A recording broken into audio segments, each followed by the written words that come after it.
Never, sir. Never, sir. But I do want to jump in because you talked about so much, and I hope I have enough time to get into Venezuelan oil, the kidnapping and the seizure of Nicolas Maduro, Nazism in Ukraine, the Iran crisis. But you started your speech by talking about NATO intentions and that it was stipulated in paper. If I were to make a ill-attempted pun when it comes to paper, the US President Donald Trump said NATO is a paper tiger.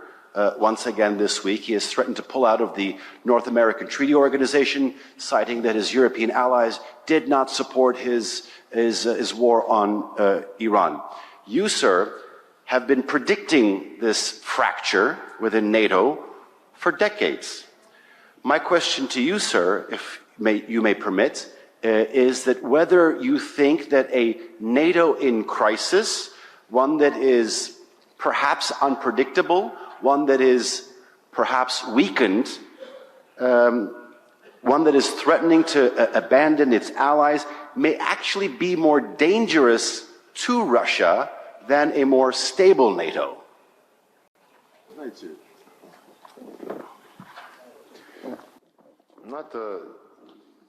You know, NATO is not in the best condition. We can all acknowledge this. We do not interfere in the internal affairs of the alliance.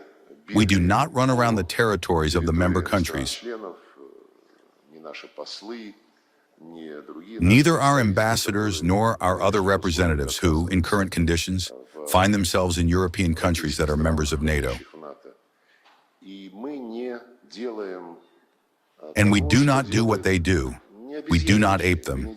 And we do not do what the West and the Americans, by the way, started long ago under Biden and are continuing even now. As do the Europeans. They travel to countries neighboring us,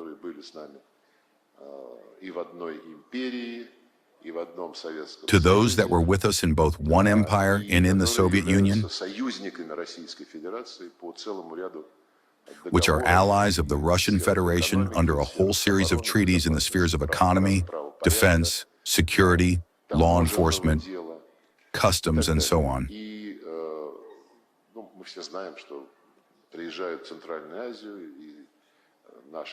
Well, we all know that our American colleagues from Brussels and from other places that are considered part of the Western world, come to Central Asia.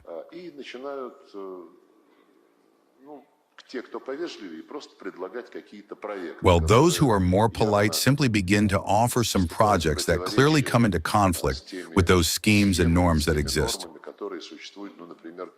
For example, in the Eurasian Economic Union or in the Commonwealth of Independent States. And those who are less polite simply say, we are ready to give you some additional investments. But stop implementing long-term projects with Russia. Stop these projects. Then there are a third group who promise nothing. They simply say, if you continue to sign something new with Russia, we will impose sanctions against you. We do not act this way, not because we lack the strength. Well, we do lack it, of course. Over there, they have much tougher discipline.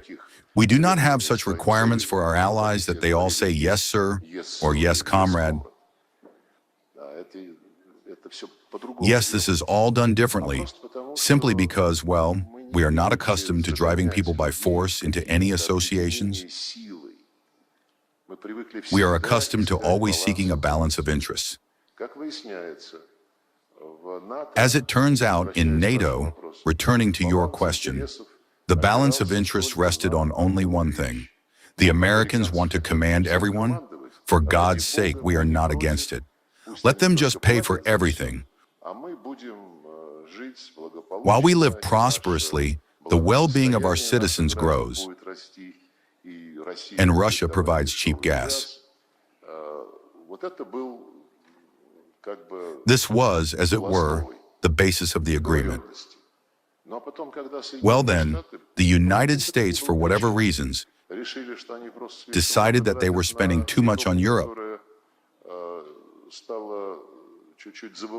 which had begun to forget its own obligations in the sphere of defense and security. So what is happening is happening. I do not think that some radically new structure will be created. It will still remain, judging by the people who have now become leaders of European countries, especially in Brussels, whether in the European Union or in NATO, it will still be an aggressive bloc. Now, a new concept is already being widely discussed. Supposedly, the Americans want to rid themselves of the burden of financing European security, then reach an agreement with Russia on something, and switch entirely to a long-term confrontation with the People's Republic of China. And instead, it is proposed to create a bloc that would include the European Union, Turkey, by the way, Britain, and of course, Ukraine. Moreover, Zelensky quickly picked up this idea, saying that the Ukrainian army would be the core, the heart, the guarantee of success for this entire bloc, with their experience and knowledge of what needs to be done on the battlefield now, with their drone operators and other types of weaponry. The only thing needed is for you to finance our army of 800,000 people. True, at the same time, his chief of staff, the well-known terrorist Budanov, said in an interview, "We don't have anything of our own. Whatever they give us, that's what we fight with." So that's the kind of bloc leader they would have, a rather peculiar one. Well, in general, the movement is heading toward a coalition, something like a coalition of the willing. They came up with this name. And well, now they look more like a coalition of those wishing to appear genuine, to appear as a coalition of those wishing to appear effective. I have a feeling that soon all of this will turn into a coalition of those who have finished willing. I don't see how the national interests of European countries can be satisfied by the imposition of an overtly revanchist, militarized policy. Moreover, for the third time in the modern history of mankind,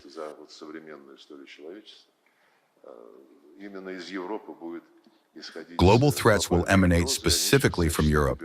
They are now doing everything possible to ensure that Ukraine becomes precisely such a trigger, a global threat. Our president has repeatedly said that we have something with which to respond. Now, some are trying to be ironic, saying that Russia only makes promises while the West constantly crosses more and more red lines. Currently, the Baltic countries and Poland are providing their airspace so that drones, either Ukrainian or those handed over to them by some NATO members, can attack the northern part of the Russian Federation. A chorus of voices is heard saying that there is no need to fear Russia. Perhaps someone calls us a paper tiger as well, as Trump called NATO. But I would caution against such parallels. In our character, there is such a quality as patience. We say that God was patient and commanded us to be so. But at some point, patience snaps. It seems to me that it is even good that no one understands where this red line is.